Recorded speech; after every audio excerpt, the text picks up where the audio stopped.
Hi everyone, Melanie Minshinger here. Today I've got a new project for you with my newest set from Gina K Designs, Perfect Pallets, which is back in stock. And instead of a card, I'm really eager to share this project that I made that can be used for gifts, for boxes, or for wall art like you see in the store. As you can see, this looks just like a little wooden pallet with these different greetings and images. I used Emily's Have Faith set, and then I also used Lisa Hetrick's new Your Wings set for this one. So to do these, all you're going to need is the board stamps from my Perfect Pallets, any other sentiments or images that you want to use, and a scoring board for creating these scores. You're also going to be needing some scissors for just cutting those little flaps, or you can use a hobby knife. And then I've got my Misty here for stamping the sentiment, and then I'm going to use just acrylic blocks for stamping the boards. That's my preference for moving these around. And then some kind of adhesive. So I have got some of the tape runner, or you can use something that's more permanent if you're going to be using this like a box or hanging it up. Use just some Scor-Tape or a double-sided tape. And then the ink that I'm using today, I've got the Gina K Designs Obsidian Amalgam. This is a nice crisp black.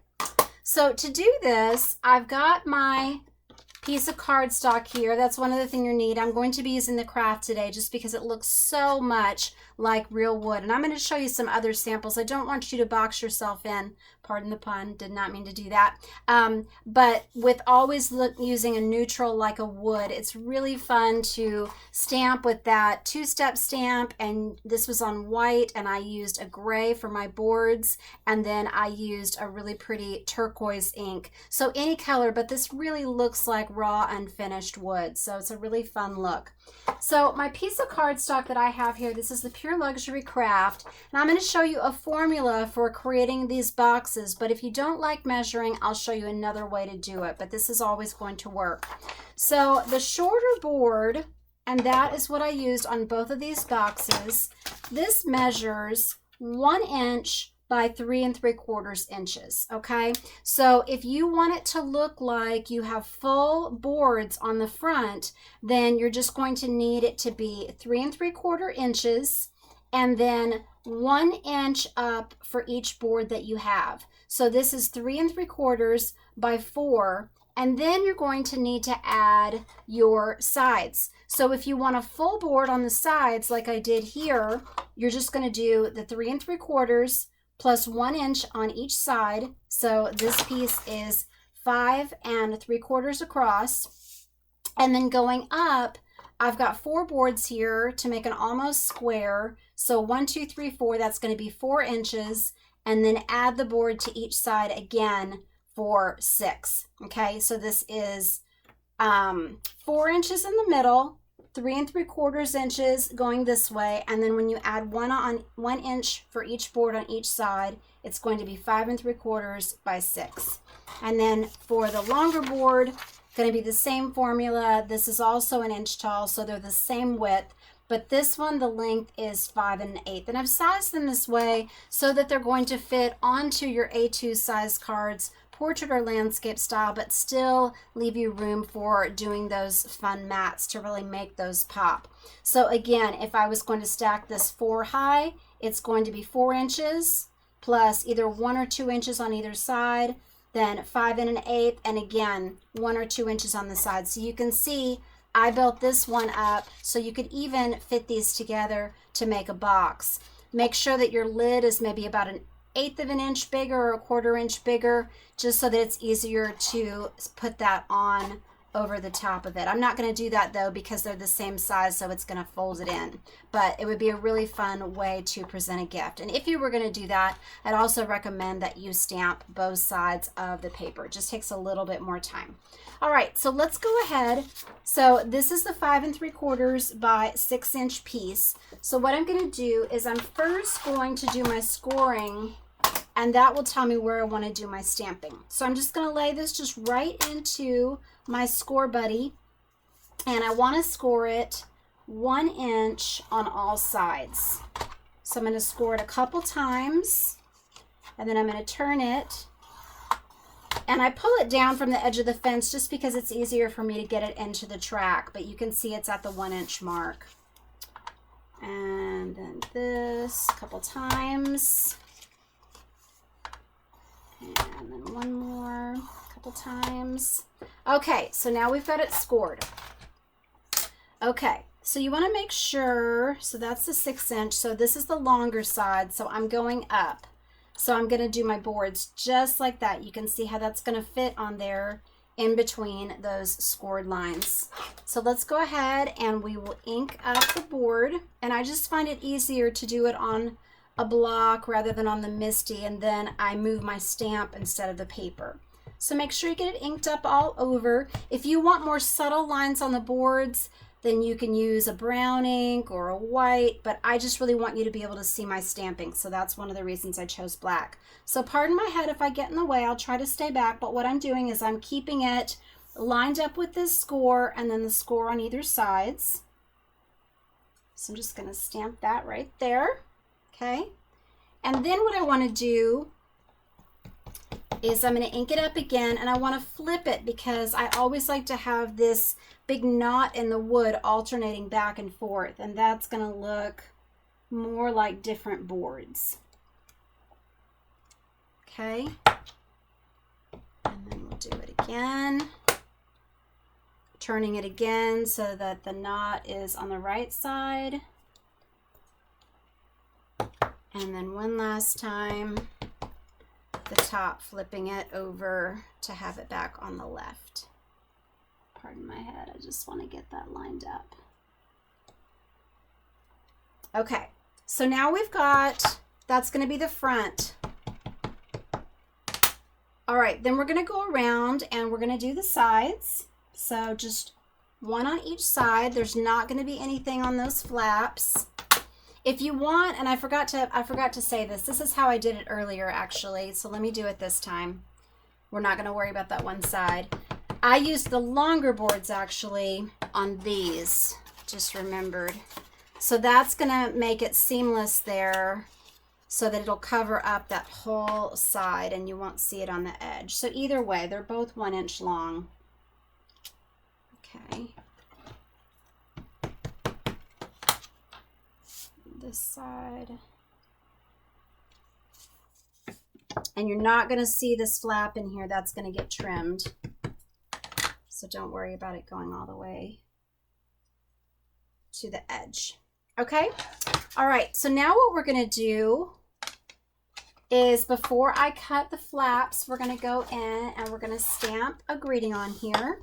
And so I'm going to use that, let's see, I want to do, I think I want to do, let's see, I'm going to do nothing, no, I'm going to do this to Chapasse again. Okay, so we're going to put this just right here in the center, and remember these can go either way, but I'm going to have it going this way. I'm just going to line it up just right there in the middle of those boards, pick it up, put it back here. Put that bar on there. So I'm going to stamp this 3 times to just get it nice and solid.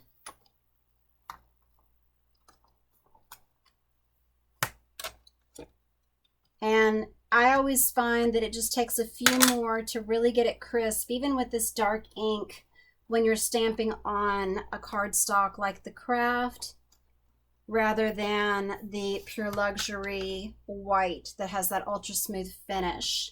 It's just a rougher cardstock because of the nature of all those little natural fibers. But the MISTI makes it so that you'll get a clean, perfect image. Okay, now I just want to go in, just to make this pop a little bit more, I'm going to take my white pen.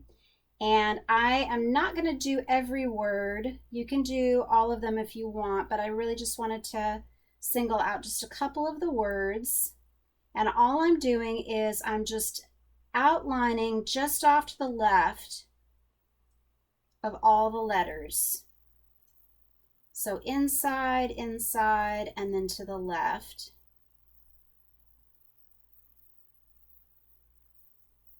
And then we'll do this.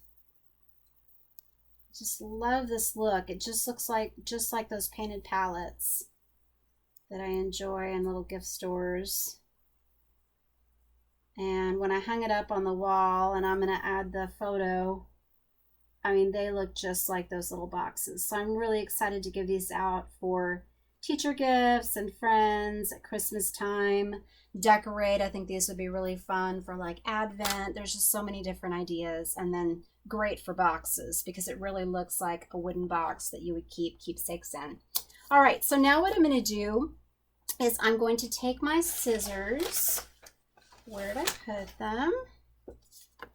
Okay, so I'm just going to, and I'm going to cut, let's see, I'm going to cut, doesn't matter, you can do it either way, but I'm just going to keep it consistent on each side. So I'm going to cut in on one flap and then in to that score, and I'm just cutting right on the score. So you've got your flap, flap, flap. Now what I'm going to do on each of these flaps, I'm going to trim. I'm just going in and making just a teeny little V like you sometimes see. And that was almost nothing that I cut out, but what it does, it's taking out a little bit of that bulk from the top of the tab. And so it's just going to fit better once you fold it together. Now remember I told you that I was going to tell you a different way to do it if you don't want to do that formula for adding the inch, although it's an easy formula, and I'll post those measurements below. But another way that you could do it if you did not want to measure is you could do a piece as big as this, and on your larger scoring board, or really any size, but just as long as you just have a consistent 1 inch around each side, if you don't mind not having full boards showing, you can have them staggered, and so you can just stamp them all over your cardstock and then just fold those tabs together. Just as long as you have a consistent amount of space on all 4 sides, when it folds together, it's going to have that same reveal and it will fold into a box, if you see what I mean.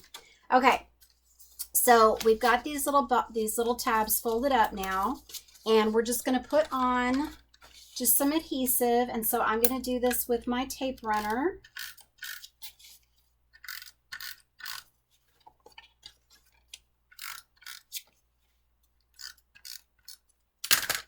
And then we'll fold this in,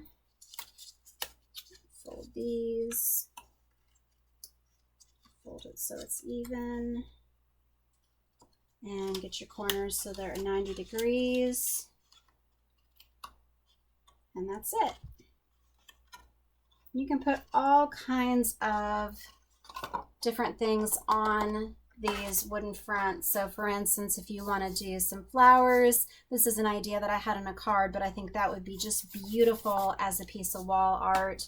And remember, you can do all different colors on these too, because you have that board. You could also, of course, stamp them onto different colored pieces of paper, but it's just so much easier to do with that 2-step stamp.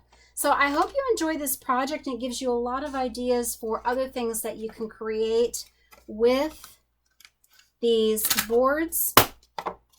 Please visit my blog, Hands, Head, and Heart, for more ideas using all of my stamps, and visit us at Gina K Designs. I've got links below that you can shop through. They are my affiliate links, and they do support my videos. So I really hope you enjoyed this idea. Thanks in advance for your likes and shares. Leave me some comments if you have any questions. Thank you for watching today. God bless.